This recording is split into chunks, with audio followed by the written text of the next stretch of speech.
Pouvoir d'achat, c'est vraiment au centre de tout, Ludovic Usieux?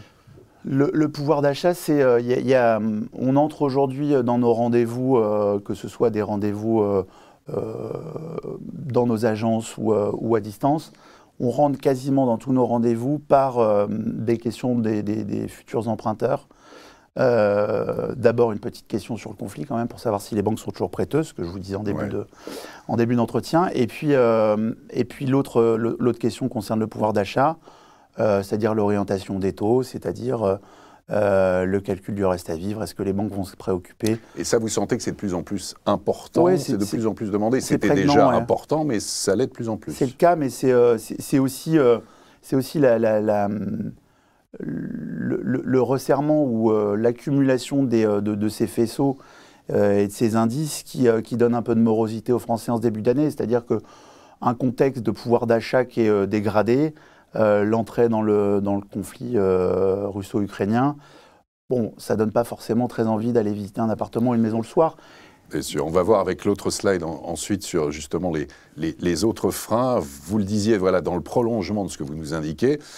Il y a évidemment les prix de l'immobilier, il y a une inquiétude, un climat qui est un peu anxiogène. Et puis, alors, donc, on rajoute l'apport insuffisant, entre 10 et 20% de la valeur du bien réclamé par les banques, baisse du pouvoir d'achat, taux d'endettement trop élevé, puis vous l'évoquiez, la perception sur des taux d'emprunt voilà, qui sont quand même assez élevés. Commentaire ?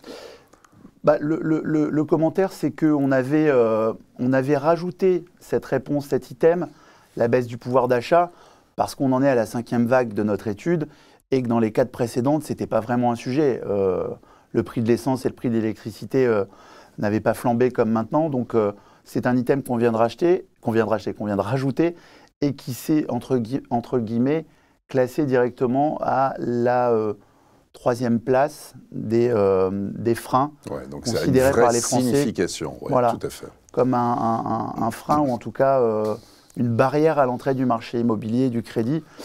Donc je pense que ça concerne particulièrement les Français. Et d'ailleurs, les candidats à l'élection présidentielle ne s'y seront pas trompés. Alors ça, on va le voir après justement, mais en tout cas, 25% des Français ne souhaitent pas devenir propriétaires. Bon, il y a l'attentisme, c'est plus 8% par rapport à septembre 2021.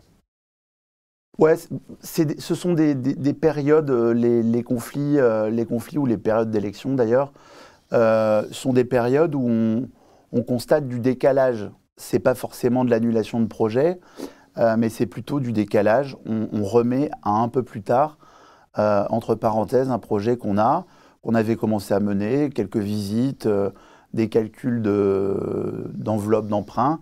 Ouais, c'est pas l'arrêt du projet, c'est simplement on décale dans le temps, on se dit c'est pas le moment. C'est une mise en pause, on se dit qu'on remettra ça à un peu plus tard, et en général, sur les périodes d'élection présidentielle, parce qu'on a eu l'occasion d'en vivre quelques-unes,